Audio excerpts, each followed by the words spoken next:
Bom, então vamos lá. O caráter ácrico. Então, acre, do grego, acros, no fim ou mais elevado. Então, esse caráter ácrico, vamos lá, vamos ver o que é. É a soma do K, cálcio, magnésio, potássio, sódio, com a L3+, menor ou igual a 1,5 centimol de carga, ou 15 milimol de carga, por quilo de argila, e uma das seguintes, quer dizer, é tudo isso, caráter ácrico, né? A soma abaixo disso, mais o quê? O pH em KCl é igual ou superior a 5 ou delta pH. Então, diferença do pH em KCl, pH em água, positivo ou nulo. Platossolos ácricos e acriférricos. Então, assim, é mais um atributo utilizado para caracterizar o solo, o caráter ácrico, né? No fim, ou mais elevado. Então, aqui, ó, a gente tem delta pH, ó. O que é delta pH? Você tá vendo? É a diferença do pH nos horizontes. Ó, né? Caráter ácrico. Então, o caráter ácrico, altos teores de matéria orgânica, carga líquida negativa e delta pH negativo. Baixos teores de matéria orgânica. Então, isso no solo, no horizonte A, para apresentar o caráter ácrico, altos teores de matéria orgânica, carga líquida negativa e delta pH negativo. No horizonte B, baixos teores de matéria orgânica, altos conteúdos de óxidos, carga líquida positiva, ou seja, delta pH positivo. O que é o delta pH, pessoal? É a diferença do pH em KCl e pH em água. Você tem que ter esses dois resultados na sua. Por isso que quando a gente abre uma trincheira para fazer uma análise de perfil, na parte de gênese e classificação do solo, a gente faz a coleta de cada horizonte, porque aí vai para laboratório. Então a gente consegue determinar e a partir dessas determinações classificá-los. A saturação por base, como ela é calculada? Eu falei para vocês, né? Mas a saturação por bases é em relação ao pH 7, então a gente leva em consideração a CTC. Então, V% é a soma de base dividido pela CTC, que é o quê? Soma de cálcio, potássio, magnésio, sódio, H mais Al. Tudo isso multiplicado por 100. Alta saturação de bases é maior ou igual a 50% e é chamado de eutrófico.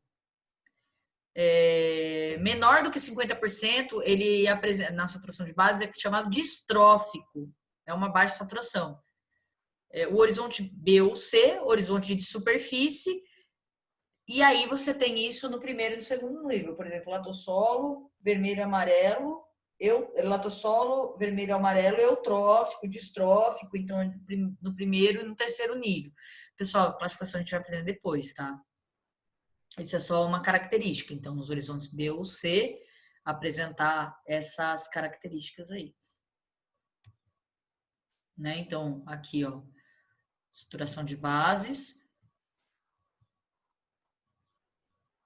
Ó.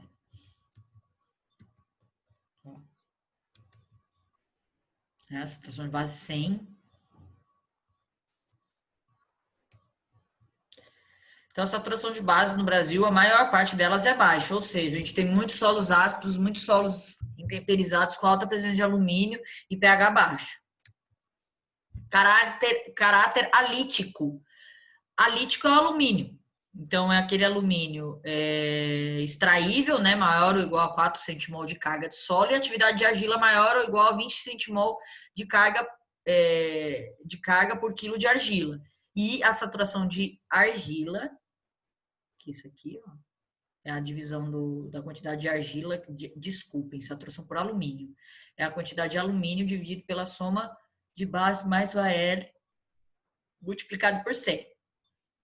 Então, a gente tem que ter ou uma saturação de alumínio acima de 50%, ou uma soma de bases menor que 50%, né? Distrófico. E horizonte, ele é utilizado para determinação no horizonte. Você coleta do horizonte B e na ausência do B você coleta no C. Ó, caráter alítico é essa característica, mas está relacionado ao quê? Né? Ao alumínio. Caráter alumínico também. Só que olha a diferença. Aqui você tem a atividade da argila mais alta. Aqui você tem a atividade da argila mais baixa. É a única diferença. A maior ou igual a 20 centimol de carga por quilo de argila, isso tudo é análise de solo, pessoal. É análise que você faz e manda para o laboratório. Então, a classificação também precisa do que, não é só olhar os, esse aqui é um alítico. Não, precisa determinar. Né? Então, você determina no horizonte B. Por que no horizonte B? Né? Porque a gente tem, é muito mutável a característica química de um solo, assim, dependendo de como a gente maneja ele, concorda? A gente faz um bom manejo, faz um bom equilíbrio, obviamente isso vai alterar. Só que no momento em que a gente faz a classificação, a gente vai mais profundo. Porque já aquela questão da profundidade é uma característica que ele vai se desenvolvendo ao longo do tempo.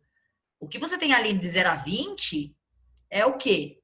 Na coleta de solo, o máximo 0,40. É o horizonte A. Agora estamos falando do perfil do B, né? Exatamente por isso. Né? As características dos alumínios, aí o alumínio trocável, eu vou disponibilizar o link PowerPoint para vocês, tá, pessoal? E aí, isso é muito interessante, ó. Você tem que, conforme você aumenta a saturação por alumínio, você tem menor diminuição do sistema radicular. Aí são dois cultivares. Um apresenta maior tolerância ao alumínio. Isso acontece. Existem algumas espécies ou culturas que são mais tolerantes ao alumínio. Mas no geral o alumínio ele é indesejado, ele encurta, não é que ele encurta, ele inibe o desenvolvimento do sistema radicular. Ele tem um efeito tóxico, então a planta ela não vai perto dele. Ela não vai, a raiz da planta, né? Ela não se desenvolve em busca do alumínio porque ela é tóxica. A característica quando o solo está com muito alumínio são de raízes mal desenvolvidas e grossas. Aí você também, o que é uma mudança quando a gente vai falar sobre isso.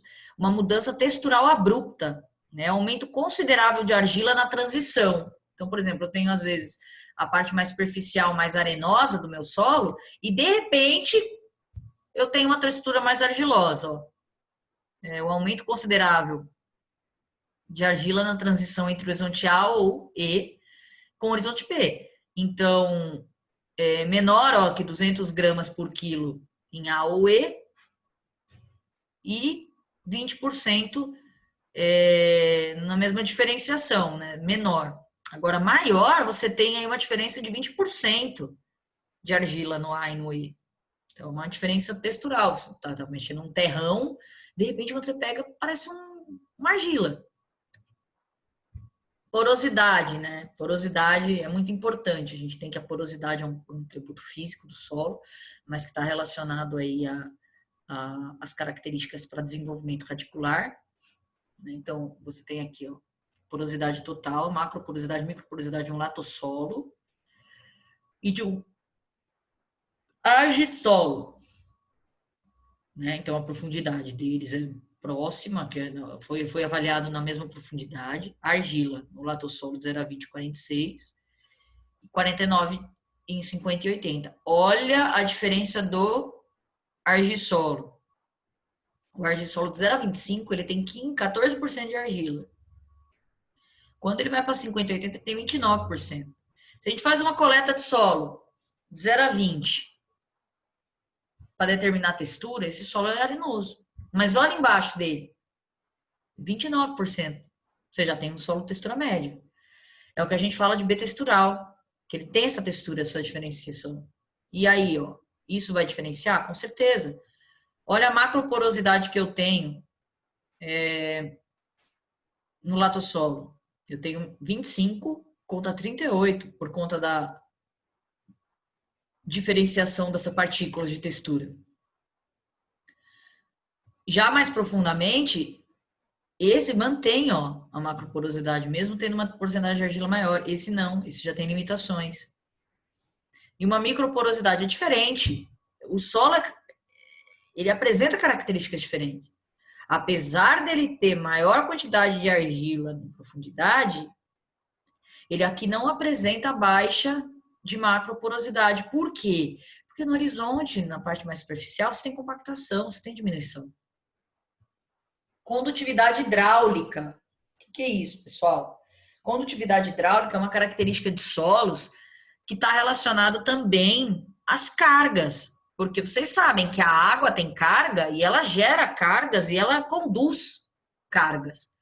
Então, quando a gente vê a condutividade hidráulica, ela está relacionada à atividade da argila. Então, quanto maior a condutividade, maior a atividade da argila. Né? Tanto é que se a gente olhar aqui, ó,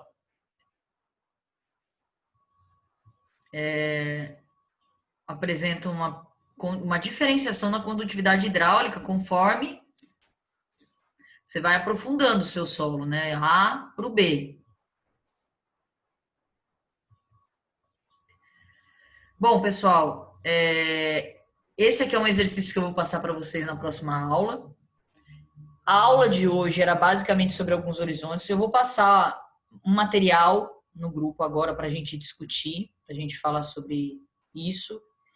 E eu espero que vocês tenham começado a compreender como que é feita uma classificação, né? Como que eu chego a uma classificação do solo. E a gente faz esse exercício na próxima aula, tá bom? Obrigada.